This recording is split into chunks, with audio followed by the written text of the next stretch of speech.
मैं जो आप कहेंगे पागल अनासिर अभी भी हैं, इसीलिए हमें होशियार रहना है। जितनी निंदा की जाए कम है। आप एक बार फिर से कश्मीर पुलिस की तरफ से ट्वीट आया है कि नॉन लोकल है, पर्टिकुलरली अगर हम कहें। अगर मुझे मीडिया का थोड़ा सा काम दिया जाता है, पहले मैं ये नहीं लिखता कि नॉन लोकल, क्यों? इंसान की जान गई है। जब हम इसको क्लासिफाई करते हैं मुसलमान, हिंदू, कश्मीरी, जम्मू वाला, यूपी वाला, तो इससे हम उस इंसानी जान की कदर को ख़त्म करते हैं। एक इंसान मारा गया है, बेगुनाह इंसान मारा गया है, और जितनी निंदा उसकी की जाए हम करते हैं।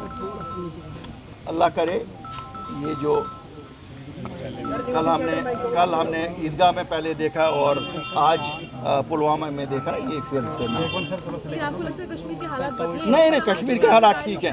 कश्मीर के हालात बिल्कुल ठीक हैं। ऐसी इन चीज़ों से कश्मीर के हालात पे कोई नहीं कह सकता कि कश्मीर के हालात ठीक हैं। सवाल ये भी उठाया जाता है कश्मीर के नेताओं पर कि जिस तरह से आप डोमिसाइल की मांग करते हैं, आप कहते हैं कि बाहर वालों को नौकरी नहीं देनी, वो नफरत का बीज बोते हैं। नफरत का बीज नहीं है। देखिए ये बात, देखिए मैं आपको कहता हूँ, मुझे माफ़ी देना, आप मीडिया से हैं लोग, नफरत अगर फैलाते हैं तो मीडिया ही फैलाता है। हम हक अपना मांगते हैं जब हम कहते हैं कि हमारे नौकरियां हमारे बच्चों के लिए रहेगी। आप हिमाचल में जाके नौकरी करो ना, आप आसाम में जाके करो ना, आप किसी और, ये नहीं है कि हम जम्मू कश्मीर में जो मांग रहे हैं वो कोई अजूबा हम मांग रहे हैं जो कहीं इस मुल्क में नहीं है। हम इस मुल्क के उतने ही हकदार और दावेदार हैं जितना कोई और है, और ये हर रियासत में अपना लोग अपनों के लिए रिजर्वेशन रखते हैं। हम भी कहते हैं, इससे कोई हम नफरत के बीच नहीं।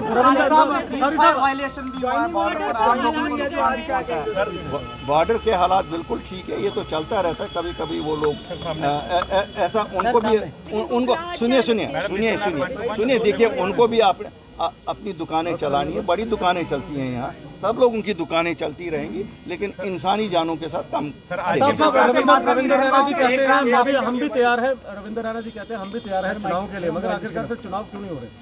अब देखो मेरे भाई, ये तो रैना साहब अगर पार होते, मैं वहाँ चला जाता, उनको बोलता यार चुप करके ही मुझे बता दो कान में कब हो रहे हैं। ये तो जितने वो बेचारे बेखबर, इतना ही मैं भी बेखबर, कोई भी बेखबर, आप भी उतने ही बेखबर। आप तैयारियां कर रहे हैं नहीं, क्योंकि आपके खेमे में मैडम बोलने दो ना, एक पूछने बोलने तो जवाब तो देने दो ना, बीच बीच में पड़ जाते हो। सर आज के प्रोग्राम के बारे में बताएं जो आज लोग आपके साथ ज्वाइन किए हैं। आज का प्रोग्राम उसी कड़ी की एक जो हमने 2020 8 मार्च से शुरू किया है, इस कारवान को बढ़ाते जा रहे हैं ताकि लोगों तक पहुंचे। हम तो एक नई जमात थे, ज़ीरो से शुरू हुए।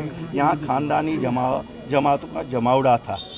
यहाँ पिछले 72 साल में खाली ख़ानदानी जमातें आई हैं, और हम जैसे लोग जो आम लोग हैं सामने आके हम कोशिश कर रहे हैं कि हर आम आदमी को अपने साथ जोड़ें, ताकि वो ताकत है, क्यों आम आदमी में जितनी ताकत है इतनी इन खानदानी जमातों में नहीं है। इंशाल्लाह इतनी मजबूत है कि हम अगली सरकार बुखारी साहब मजहबी रहनुमा भी कहा जाता था कि अपनी पार्टी में आ रहे हैं, सवाल उठा रहे थे कि ये लोग जो है प्रधानमंत्री के साथ चल रहे हैं। तो फिर क्या हम वहाँ